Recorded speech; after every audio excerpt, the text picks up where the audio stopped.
Hey everybody, it's Mary. Welcome back to the channel. We are doing another design team project for Kraftgali on this Saturday, and today we're playing with the Concord 9th Monster Love stamp set. Such a cute set. I'm a huge fan of Concord 9th, so I'm going to freeze frame real quick so you can take a look at that. Really cute images in here. We have the two monsters, but then there's add-ons. There's their hands, they're holding things, a couple hearts, sentiments. We have big hugs, love you, we're the cutest, hello there friend, hope your day is real nice, you make me better, you give me all the warm and fuzzies, and then miss you so. So really cute, oh you're the cutest also. So really cute stamp set here. We're going to be doing some alcohol coloring, so I'm stamping it out in Lawn Fawn Jet Black ink and using my Mini Misty here so I can get really good coverage. And I'm going to start putting these stamps together. One of the greatest things about this set is that you don't have to mask, because the way that the stamps are set up, you can just place the next bit right over it without having to mask anything, which I think is brilliant. And Concord 9th is really one of the innovator companies, in my opinion. They're always coming out with really cool new stuff, so I appreciate that. This is really cool. Again, saves you time when you're in the craft room. I'm going to pull out my master marker color chart here, and I can't recommend enough, if you have a medium that you love, to swatch it out and put them in color order, or whatever order makes you comfortable or makes things easier for you. But I've done this with the master marker set A and set B, and I'm happy to send that to you if you own those markers as well. They are a brush tip alcohol marker. Very, very juicy. You get 100, I'm going to say the wrong number, but 160 possibly? 80 plus 80, yes, 160. You get 160 markers, a great price to get a full set of markers, and so far I am loving them. Like I said, they're very juicy, so you have to be careful when you're working around the ends of your images, because you can get some bleeding. I get bleeding in around the heart here, and in hindsight, I would definitely redo this with a little bit lighter of a pink in the middle, because I don't see a lot of gradient right now. Okay, I'm going to work on my grays now, which I'm really happy with the way the grays came out. And so we're just going to get those to color. So let me tell you how the YouTube game was a struggle this week. Okay, I will tell you this. I edited this video, I did the voiceover, and I saved it.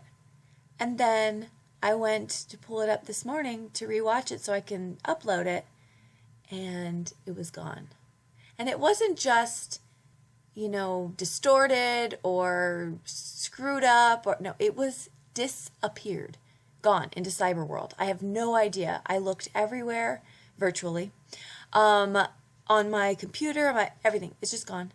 And so I had to channel my inner patience this morning when that happened. And I said, you know what? Everything happens for a reason. Maybe that voiceover was no good. I don't know. I'm trying. But so anyway, I'm redoing it now, and yes, and my happy-go-lucky demeanor is back. Okay, so I've colored him up, and I've also fussy cut him, which was no small feat, let me tell you, because he has a lot of ridges around that body. But I did it, and I also used a white gel pen for his teeth. We need to show that he's going to the dentist and brushing 2-3 times a day. His teeth are nice and bright. I've pulled out this Neat and Tangled stencil set here with the layering hearts. We used this at the last Neat and Tangled event that I went to out in Delaware, and I thought it was a ton of fun. So this was our little giveaway when for going to the event. And so this is just a great set because you can get that really fun layered look with no effort whatsoever. I left the coloring in real time because I really wanted to show how effortless it is to color with these makeup brushes.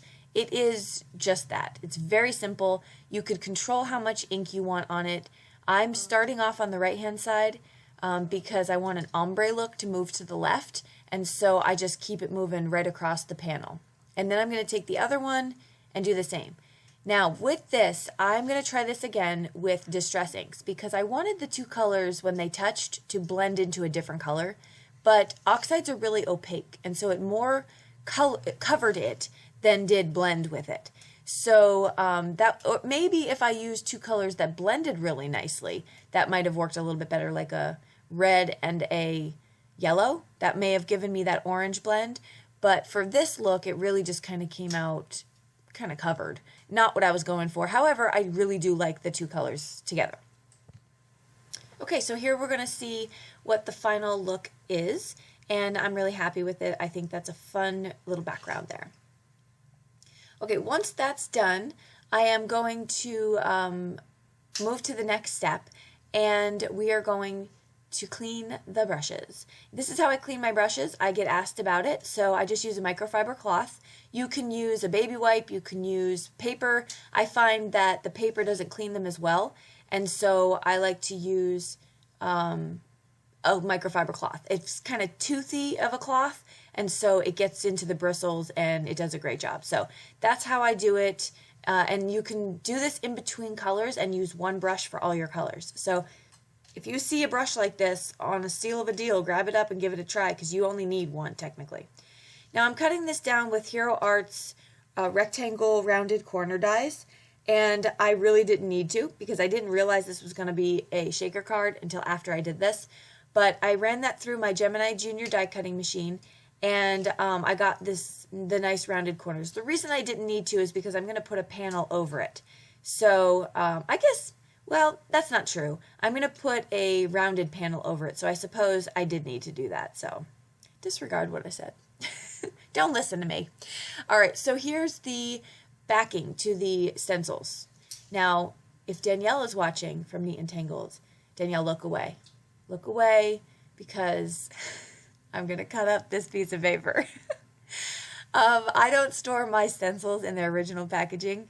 I store it in a binder and with a white backing. And so I didn't want to waste this beautiful aqua color, right? So I'm going to just cut it up and I'm going to make a frame. And this is going to be the frame because I figure this color matches perfectly with the Distress Oxide that I chose.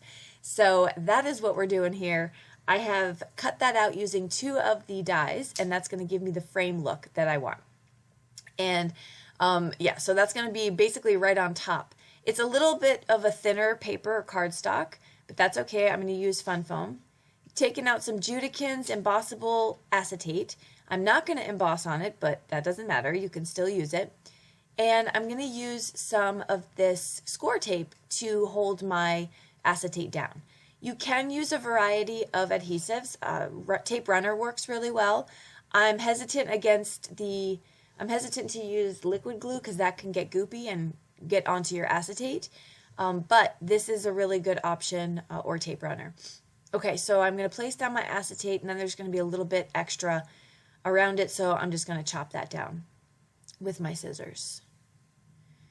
Once I get that done, I'm taking my Bertech tape. This is my foam tape of choice. It's a fraction of the price from the 3M foam mounting tape, and I love it. So that's how I put it together so it doesn't get all warpy. And then I'm going to chop this down. Now, I don't normally keep this in the videos, so I thought that I would today because maybe it could be helpful to someone who wants to know how to put together their shaker card. So you want to make sure that your foam is right up against each other, no spaces whatsoever. Of course, if you're new to shakers, I would highly recommend starting with a shape like this, a square or rectangle. Makes it very simple because you're just straight pieces of foam tape. And that's probably the easiest way to start out, in my opinion. But as you can see, I am placing those down right next to each other. Also, if you hear any little noises in the background, AJ is here playing with his Legos while I do my voiceover. Do you want to say hi? Hi. Hi, he says hi. I have new Legos. He has new Legos, everyone, just in case you were wondering. Here I have my EK Success tool, powder tool, and I'm going to put that around the sides to prevent these shaker bits from sticking to it. At least that's my theory.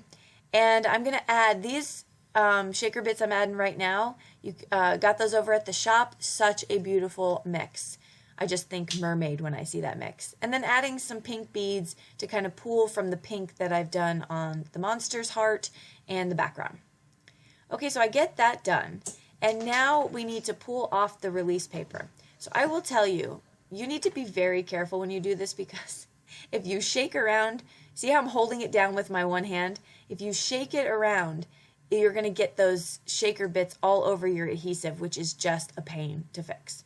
So I'm going to lay down the background right on the back there. Very simple to do. My head was in the way. Sorry, I had to cut that piece out. But I got that all on the back, and that's it. We have our shaker done. So we're going to put that aside and get our card base complete. I have Neenah 110 pound Solar White. Any heavy duty cardstock or sturdy cardstock will do, especially when you're talking about bases, because that's really the best quality for the base, is just that it's sturdy. We Are Memory Keeper's Corner Rounder Punch to make this all work together in sequence. And then some art glitter glue to put down my panel as well as my monster. And that card is going to be complete. That's it. So I'm going to show you here how those shaker bits move around. They're very free-flowing because I used 2 layers of foam tape, and I have a lot of sequins in there. So yeah, I recommend that for sure if you want to get a lot of movement in your card. And that's it. Thanks so much for stopping by and for hanging out with us. I'll list below what we used. Don't forget to head over to the shop and check out what's in store. Also to hit subscribe so you don't miss our Saturday videos. We're here every single Saturday morning bringing you some tutorials and some tips and tricks. Until next time, we hope you all have a wonderful week. Bye-bye.